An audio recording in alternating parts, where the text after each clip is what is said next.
I'm going to start on the feminine side for you guys, Aquarius. So, the Sun in reverse, Major Arcana card in reverse. I want to see what is in the subconscious, the Temperance. Okay. I also want to see the masculine. I don't usually do this. The Devil. Wow, all Major Arcana cards. And the Seven of Pentacles. So, feminine Aquarius. Feminine, feminine, feminine. We zoom in on that. How are you not feeling light and free in your body, in your experience, in your life in March? I'm recording this on March 14th. It's a little late. I apologize. So I want to say by the full moon, this energy is going to flip. However, let's read it in reverse right now, since that's how it came out. I feel like the feminine Aquarius energies are dealing with the past and not allowing themselves fully to be immersed in the present because it's colored. This card is very colored too, by what's behind them, and the sunflowers are behind them. And I never noticed the little green leaves, and they look a little withered. So by focusing on the past, feminine, in disappointments and loss in love, your heart is going to feel withered in doing so. You won't be able to feel like you can raise your flag and wave it around in exultation and exclamation of joy in your life if you're residing in some type of regret over the past. I feel like the subconscious, below the surface energies, though, are supporting you in helping you come to realize that this is going on and bringing you back into your full glory and full embodiment throughout the next couple of weeks towards the full moon, I want to say, to bring you back into balance and to bring you back into residing in the knowledge that you are a divine being of light and that at your essence is truly who you are. But you may not be feeling it in the middle of the month, Aquarius feminine, for whatever reason. Everybody's situation is different because we're all individuals. So however that's resonating for you. So there'll be more information up here. Let's move over to the masculine with the Devil. It could be, now that I'm looking at both sides, the feminine is in this energy of regret because the masculine is over here sort of steeped in his own attachments and desires and mire and a little bit of darkness, and that's affecting the feminine from feeling like she can shine, because feminine, you're letting it. Nobody has control over you but you. However, certain relationships and people in our lives can hold sway and can pull on our heartstrings in a way that feels like it is out of our control, but that's just an illusion. That is not the truth at all. And so the masculine here, dealing with maybe some form of jealousy or addiction or attachment in his life. And again, I say his, him, he for masculine, and she, her, whatever for feminine. But I'll reiterate this again. I say it in all my videos, or I try to. We all have both masculine and feminine. So you could be a female that relates more to masculine energy this month, and it could flip-flop, or just in general in your life. I feel like he's distracted from the feminine in this internal experience that isn't necessarily so pleasant, but necessary, because there's this underlying desire to move in a better direction. And feeling like he has to make a choice, but that none of the choices are really lighting his fire up. It's just sort of a ho-hum energy. Been there, done that. Well, what's next? And masculine, I feel like you're,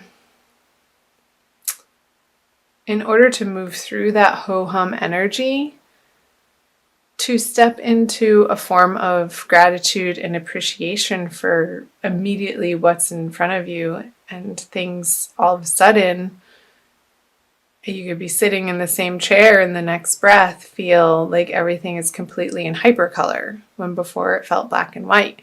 That's up to you. We're in control of our experience, and what we see in front of us is completely based on our belief system. So I feel like masculine, you're undergoing this transformational process that's necessary in March around the new moon, of coming to really appreciate what is in your life, instead of maybe there was a little bit of an element of taking it for granted, and understanding the specialness in something that perhaps has been around a while, and renewing that vigor and renewing that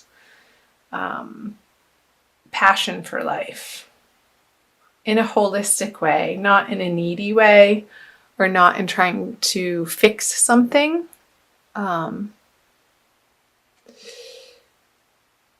not feeling trapped. Like I just got, with the chains around their neck, the masculine could be feeling a little bit trapped in his situation or circumstance that has been swirling around him.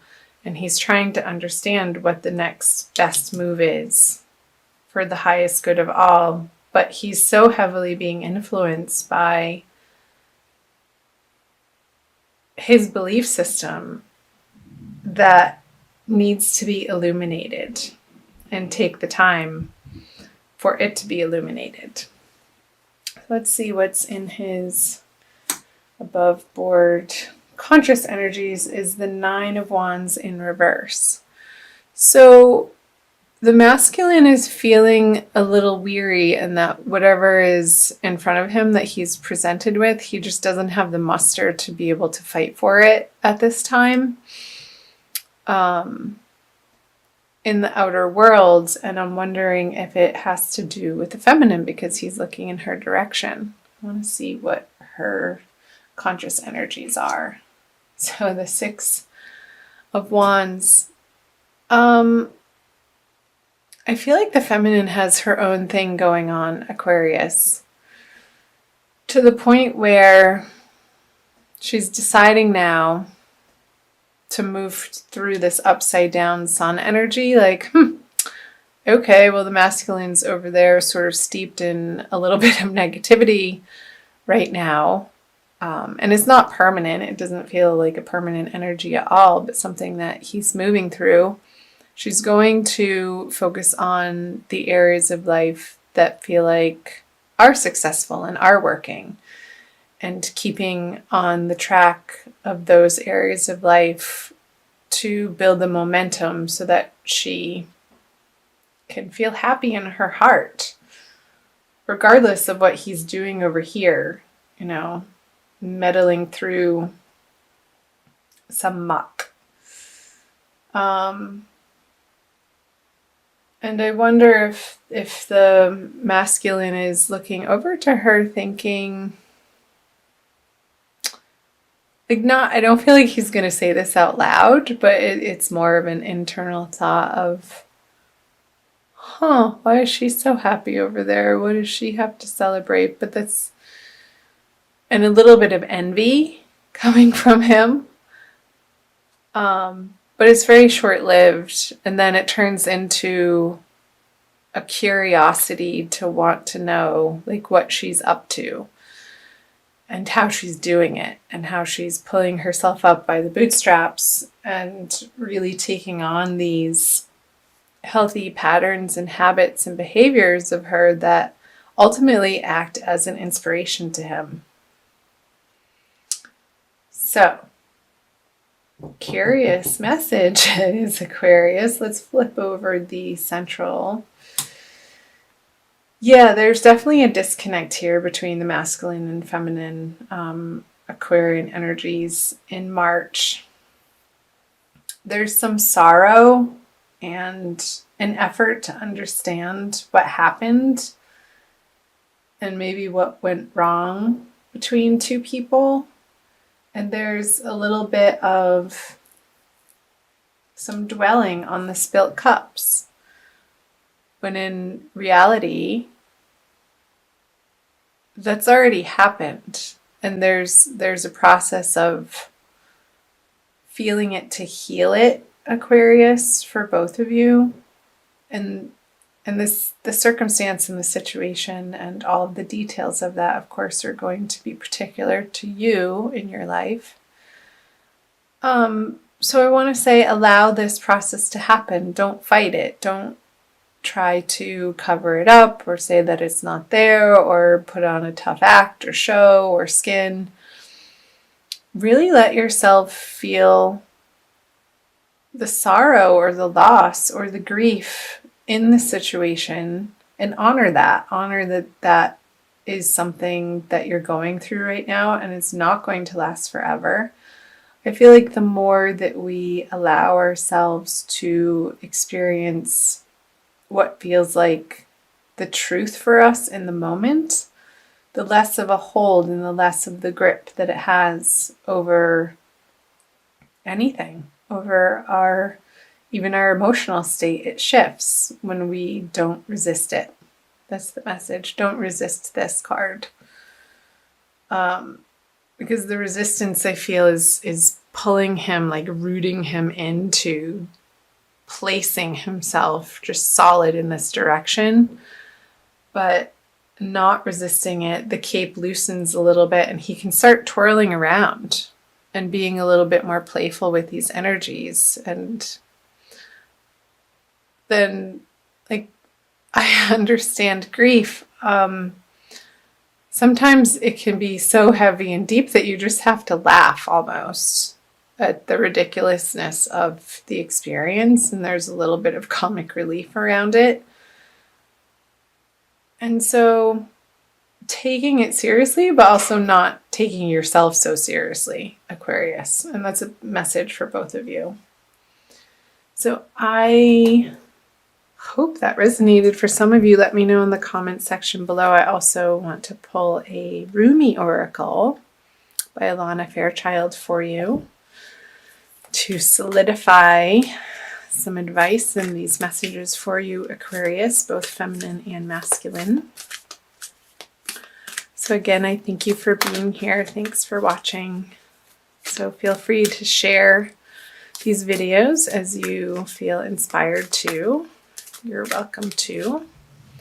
You know of any Aquariuses that, if you're cross-watching and you're not an Aquarius at all yourself, to share with your Aquarian friends.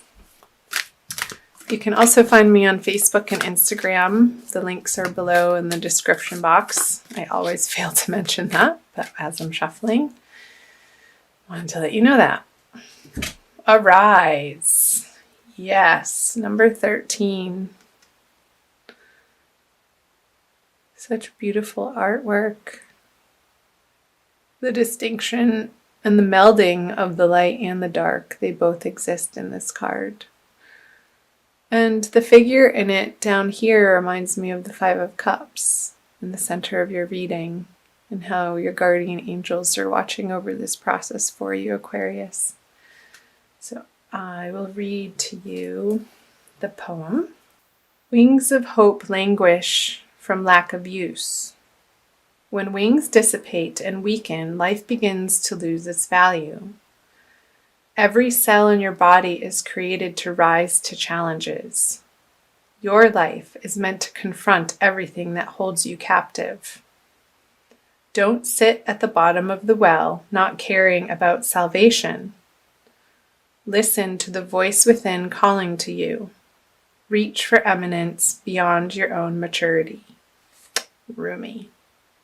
How perfect. This so reiterates and affirms this message of what was coming through in the tarot, you guys, about don't languish in this sorrow alone. Let yourself feel it, but also reach out for angel guidance too. And it will pass. You can move through it. So don't stay here too long, but allow it to happen if that is in your experience, is the message. Okay, Aquarius?